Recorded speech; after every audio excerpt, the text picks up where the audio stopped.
Emerging Threats Hub. The strike on Iran, Ukraine at 4 years, and when cartels lose their kings. What if the key to preventing the next major conflict lies not in who fires the first shot, but in understanding why that shot is fired at all? This is Emerging Threats Hub. I'm Sebastian. In the last hours of February 2026, the Middle East entered a new and uncertain chapter. American and Israeli aircraft struck targets in and around Tehran. The stated objectives: regime figures, command centers, and air defense systems.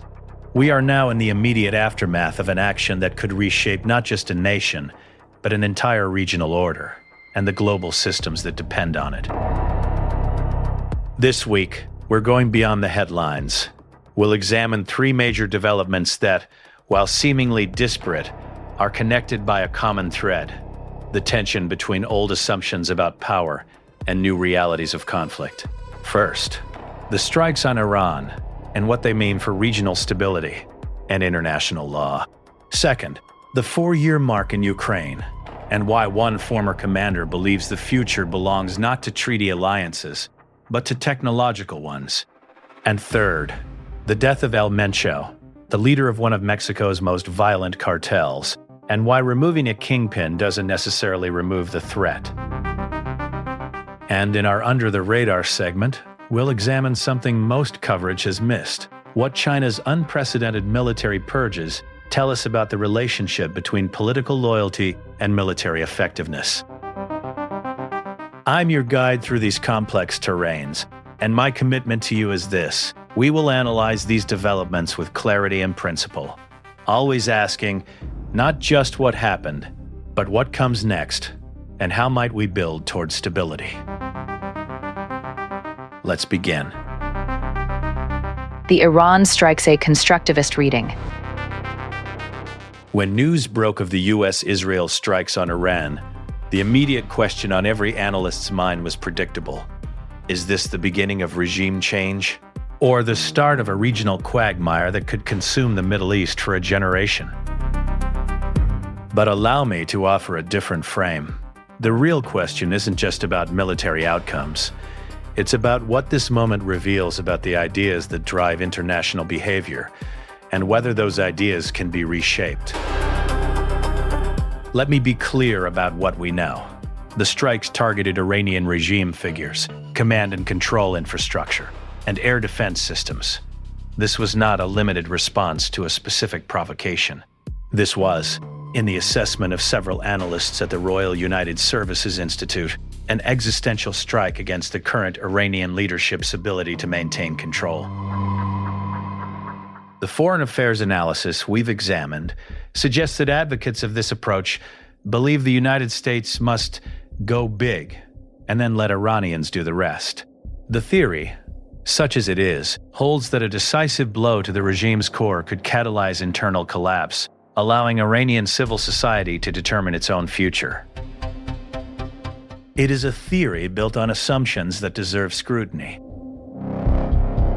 From a realist perspective, one that views international politics as a mechanical struggle for power, this action might seem straightforward: a stronger state applying force to eliminate a threat. Realism would predict that Iran will either capitulate or escalate based on its material capabilities. The calculus is cold. The variables are countable: missiles, troops, economic output. But this is precisely where realism fails us. It assumes that states are unitary rational actors responding to material incentives. It ignores what constructivism understands: that states act based on identities and ideas, not just interests. The Iranian regime's identity is constructed around resistance to what it calls global arrogance, primarily the United States and Israel. When you strike at the physical manifestation of that identity, you do not necessarily destroy the identity itself. You may, in fact, reinforce it. The idea of resistance, the narrative of martyrdom, the shared belief system that gives the regime its legitimacy among certain segments of the population, these cannot be eliminated with precision munitions. This is not to say the regime has broad popular support. The foreign affairs discussion of Iran's existential crisis suggests significant internal discontent. But there is a profound difference between domestic dissatisfaction and the capacity for constructive change. The question is whether external military action advances or retards that capacity. The defense priorities analysis we reviewed urges caution, warning against a prolonged conflict that could become a quagmire. They argue that containment and deterrence offer more stable pathways than regime change through force. I would go further. The constructivist lens reminds us that every military action is also a social action. It communicates not just capability, but intent. It shapes beliefs about what is possible, what is legitimate, what is inevitable. So what happens now? The RUSI Rapid Reaction Assessment suggests the conflict shape is being determined now. Iran has options: direct retaliation against U.S. bases in the region, proxy escalation through groups in Lebanon, Syria, Iraq, and Yemen, or asymmetric responses, including cyber attacks and efforts to close critical shipping lanes. But from our perspective, the most important question is whether this action has created conditions for constructive change, or whether it has made the region's political dynamics more rigid, more polarized, more prone to the very instability it sought to prevent. The solution-oriented pathway here requires something difficult: a diplomatic off-ramp that allows for de-escalation while preserving space for Iranian civil society to determine its own future. This means regional actors, the Gulf states, Turkey, even China and Russia, must be engaged. It means humanitarian corridors and civilian protection must be prioritized. And it means the international community must think carefully about what comes after, not just about the immediate military objective. We'll continue to monitor this situation closely, but for now, understand this: we are not simply watching a military operation unfold. We are watching a contest over ideas, about sovereignty, about who gets to determine a nation's future. And those ideas will shape outcomes far more than any weapon system. Ukraine at 4 years, the technological alliance thesis. Let's move from the Middle East to Eastern Europe, where another conflict has reached a significant milestone. It has been 4 years since Russia's full-scale invasion of Ukraine, and this week, a remarkable intervention from one of the war's key figures demands our attention. Valery Zaluzhny, Ukraine's former commander-in-chief and now ambassador to the United Kingdom, offered a striking assessment at Chatham House. His core argument: future wars require technological alliances, not treaty articles. This is not an abstract observation. It comes from someone who has led forces in the largest conventional war in Europe since 1945. And it challenges one of the foundational assumptions of the post-World War II order, that formal treaty commitments, like NATO's Article 5, are the bedrock of collective security. Zaluzhny is essentially arguing that we have entered an era where the speed of technological adaptation matters more than the formal structure of alliance commitments. That robotization of warfare, the integration of autonomous systems, artificial intelligence, and advanced sensors has fundamentally changed what it means to be an ally. Consider what this means. A treaty article is, at its core, a statement of intent. Article 5 of the North Atlantic Treaty says that an attack on one is an attack on all, but it does not specify how allies must respond, with what capabilities, or at what speed. In a world of slow-moving conventional forces, that ambiguity was manageable. But in a world where drone swarms can cross borders in minutes, where cyber attacks can disable critical infrastructure in seconds, the speed of response matters more than the formal commitment.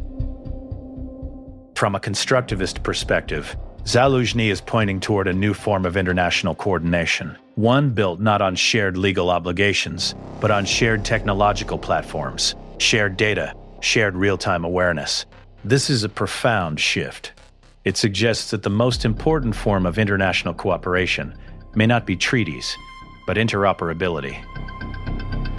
But there's a tension here that we must acknowledge.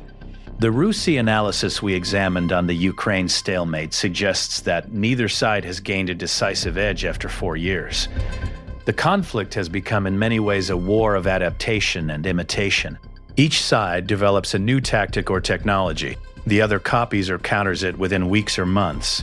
This is the very technological arms race that Zaluzhny is describing. And yet, and this is critical, the foreign affairs analysis we reviewed offers a stark contrarian view titled simply, Ukraine is losing the war.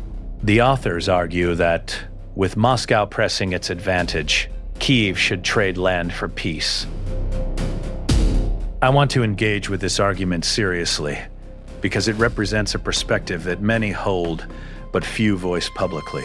The piece argues that continued resistance under current conditions will lead to greater loss of life and territory, without changing the fundamental outcome. That the West's support fatigue is real, and that Ukraine's bargaining position will only weaken over time.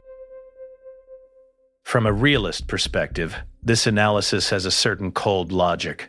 Ukraine lacks the material resources to achieve victory. Russia has demonstrated willingness to absorb enormous casualties. Therefore, a negotiated settlement that accepts some territorial loss is the least bad option. But let me offer a different frame. What the realist analysis misses is the constructed nature of the current situation.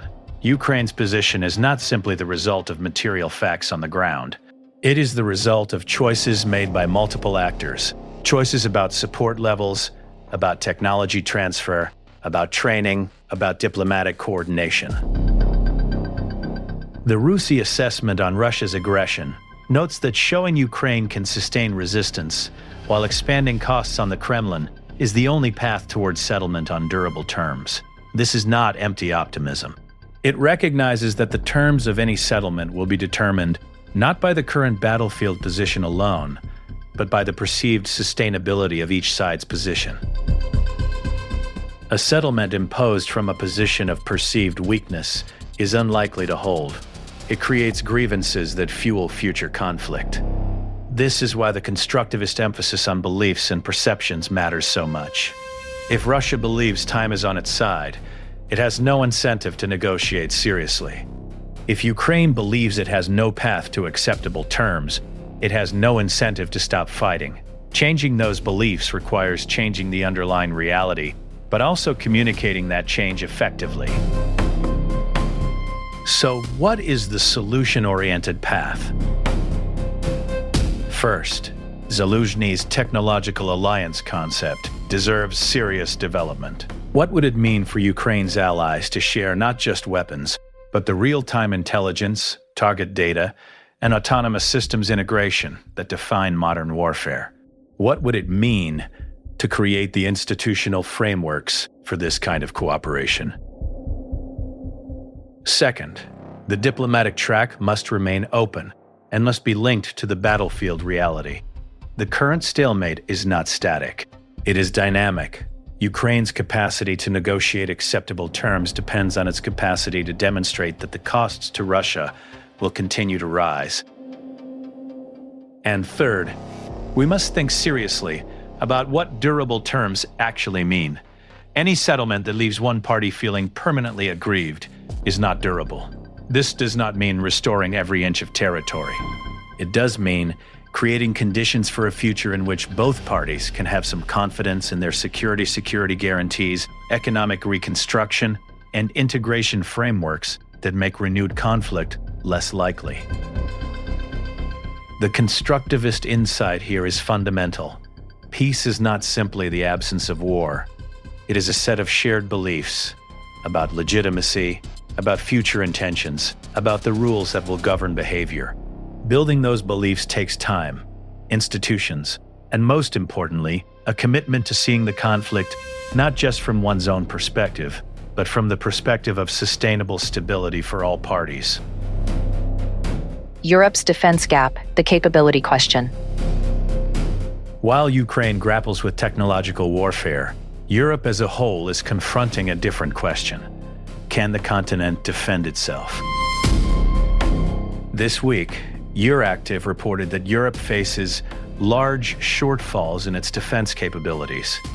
Global military spending reached $2.63 trillion in 2025, a staggering figure, but one that masks a more troubling reality for European nations. The money is being spent, but the capabilities are not materializing fast enough. Let's put some numbers in context. After Russia's invasion in 2022, European NATO members committed to spending 2% of GDP on defense. Germany created a special €100 billion defense fund. The European Union began providing the majority of international aid to Ukraine. On paper, Europe has recognized the threat and committed resources. But the Euractiv analysis identifies the problem. It's not just about money. It's about what you can buy and how fast you can produce it. Industrial capacity cannot be created overnight. Training pipelines take years to develop. And the most advanced systems, the ones that would matter most in a high-intensity conflict, have the longest lead times. The Royal United Services Institute's examination of this question points to specific gaps: air defense, long-range precision strike, electronic warfare, and the ammunition stockpiles to sustain high-intensity combat. These are not theoretical concerns. They are the difference between a credible deterrent and a paper tiger. But there's a deeper question here, one that goes beyond industrial policy. The EU's Mutual Defense Clause Article 42.7 of the Treaty on European Union has been invoked only once, not for an invasion, but for a terrorist attack. The clause requires that if a member state is the victim of armed aggression on its territory, the other member states shall have towards it an obligation of aid and assistance by all the means in their power. The question Euractiv raises is crucial. What does this actually mean in practice? From a realist perspective, we might predict that formal commitments mean little, that states will act according to their material interests, not their treaty obligations. But constructivism offers a different insight. The meaning of these commitments is created through practice, through demonstration, through the beliefs that states hold about each other's reliability. Article 5 of NATO has never been fully tested in a major conflict, but the belief that it would be invoked and that allies would respond has shaped Soviet and Russian calculations for decades. That belief is a social fact, constructed through decades of joint exercises, shared planning, and diplomatic statements. The EU's Article 42.7 lacks that history of demonstration. States do not know what would happen if it were invoked. And uncertainty in security affairs is dangerous. It creates gaps that adversaries might seek to exploit. The solution pathway here is twofold. First, Europe must match financial commitment with industrial reality. Germany's investment in domestic drone startups, €500 million to companies like Helsing and Stark Defense, is a step in the right direction. But one contract does not an industrial base make. Second, and perhaps more importantly, European nations must practice the mutual defense commitment, joint exercises that simulate Article 42.7 scenarios, pre-positioned equipment and forces, joint command structures that could actually coordinate a response. The beliefs that sustain deterrence are not built through statements alone, but through demonstrated capability and will. The UK's defense investment plan delays, what Army technology called a defense circus, illustrate the problem. Political dysfunction in key allied nations creates uncertainty about commitment, and uncertainty is the enemy of deterrence. We will continue to track Europe's defense trajectory. The stakes extend beyond the continent. A Europe that cannot defend itself is a Europe that depends on American commitment, and the dependency creates its own instabilities in the global system. Under the radar, China's military purges. And now, time to go under the radar. This week, we're looking at a story that has received far less attention than it deserves: the unprecedented purges within China's People's Liberation Army. Small Wars Journal reports that Xi Jinping's purge of the PLA extends far beyond what was previously understood. 36 generals have been removed, a scale of military leadership cleansing not seen in decades. But why does this matter for global security?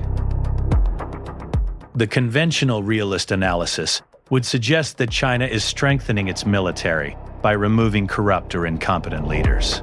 After all, Xi's anti-corruption campaign has been presented as an effort to improve effectiveness.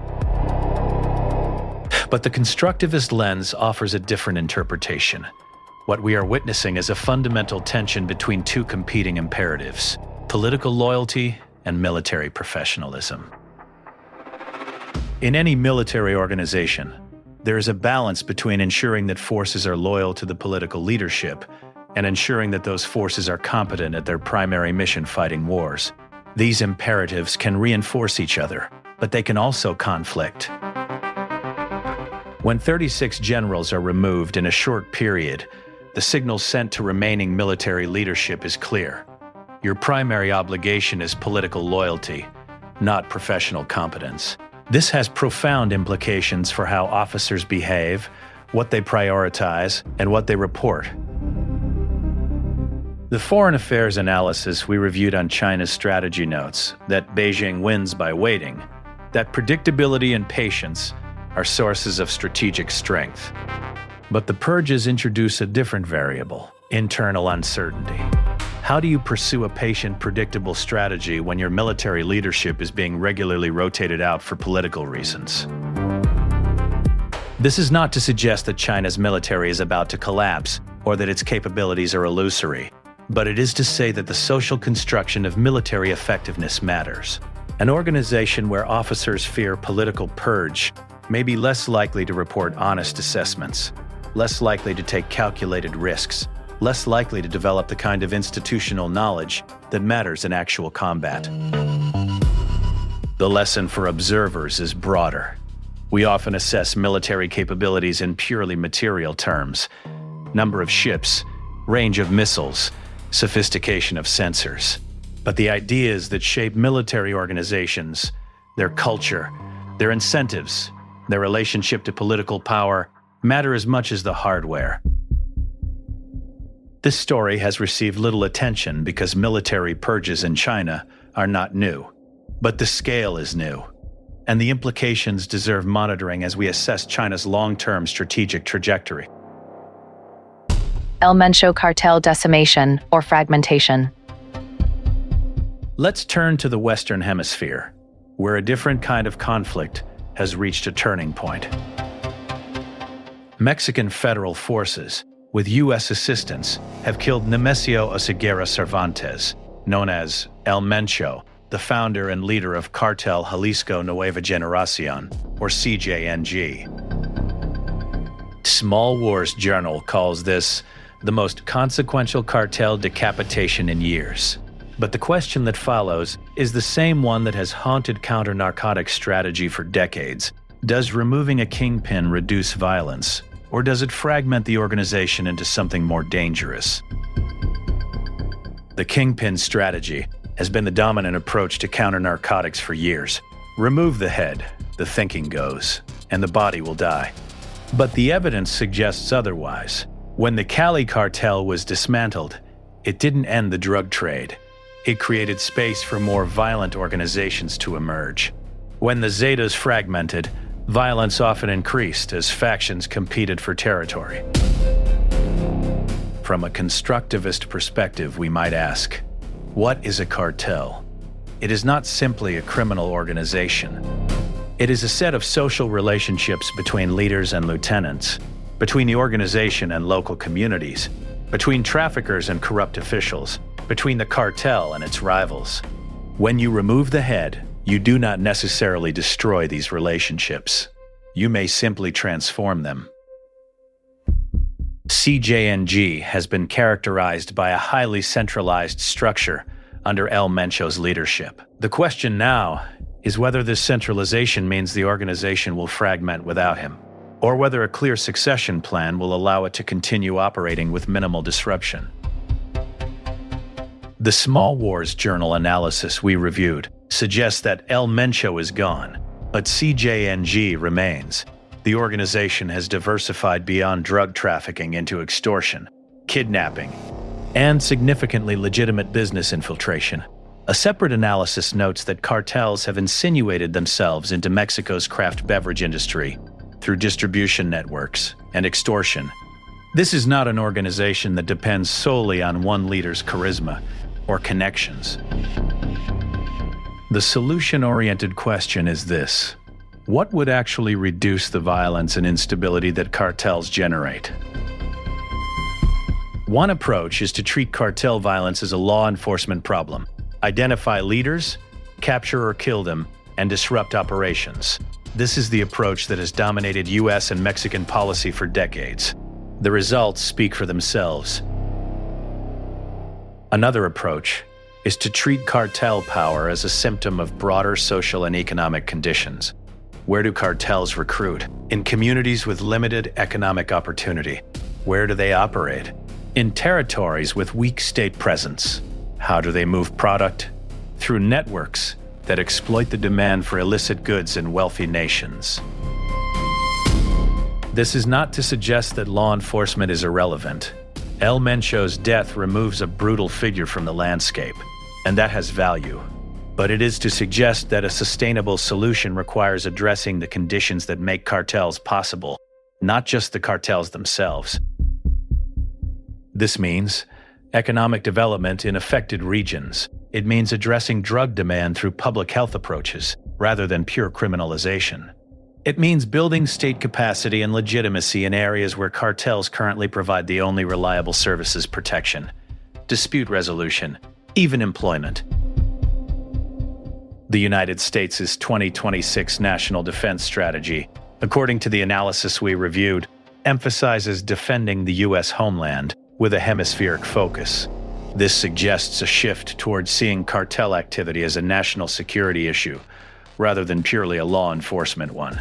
The question is whether this shift will bring new resources and new thinking, or simply more of the same approach that has failed to deliver stability for decades. We will be watching CJNG's trajectory closely in the coming weeks and months. The organization's response to El Mencho's death will tell us a lot about the future of cartel dynamics in Mexico, and about the effectiveness of the Kingpin strategy more broadly. The path forward synthesis and outrow. We've covered a lot of ground today.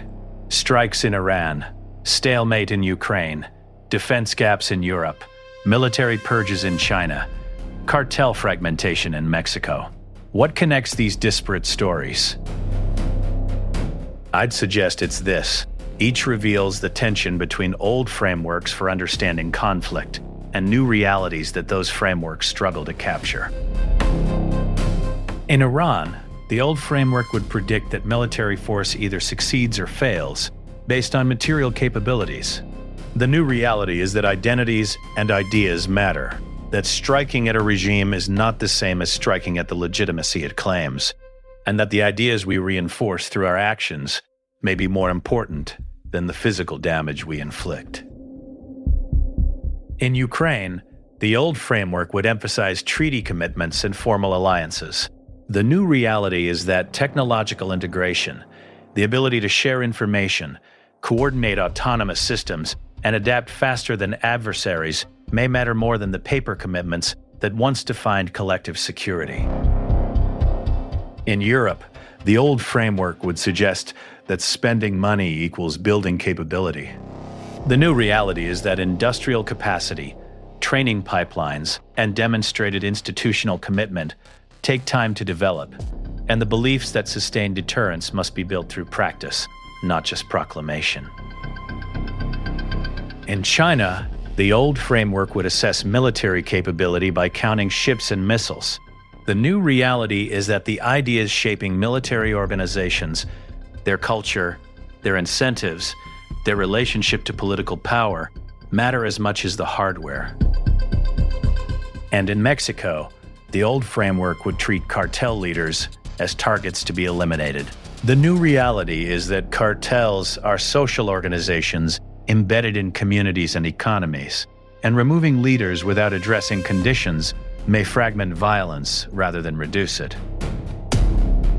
The constructivist insight that guides this program is that international politics is not a mechanical system with fixed rules. It is a social system, created and recreated every day through the ideas we hold, the identities we construct, and the interactions we have with others. This is not idealism. It is a more accurate description of how the world works. And if the world is socially constructed, it can be socially reconstructed. The path to stability in each of these conflicts lies not just in building better weapons or conducting more effective military operations, but in building better ideas frameworks for cooperation that address underlying grievances, institutional arrangements that create trust, and diplomatic processes that can adapt to new technological and social realities. This means thinking seriously about what comes after the use of force, not just about the use of force itself. It means investing in the unglamorous work of institution building, conflict prevention, and post-conflict reconstruction. It means recognizing that every military action is also a communication, and that what we communicate matters for the beliefs others will hold. This is not a call for passivity in the face of aggression or threats. It is a call for strategy that integrates all the tools of statecraft military, diplomatic, economic, and informational towards sustainable outcomes rather than tactical victories that create strategic problems. I'm Sebastian. Thank you for joining me on Emerging Threats Hub. You can find show notes, source links, and additional analysis at emergingthreatshub.com. Follow us on social media at Emerging Threats Hub for daily updates between episodes. Until next time, stay vigilant, stay analytical, and remember that the world is not just something that happens to us. It is something we make together. That's our briefing for today. The situations we've discussed, Iran, Ukraine, Europe's defense, and cartel dynamics, are evolving rapidly. We will continue to monitor and provide analysis that goes beyond the headlines to help you understand not just what happened, but why it matters and what might come next. For our listeners in policy, journalism, and civil society roles, we know you carry the weight of these decisions. Our commitment is to provide analysis that respects that burden, analysis that is principled, practical, and oriented towards solutions. This has been Emerging Threats Hub. I'm Sebastian. We'll see you next time.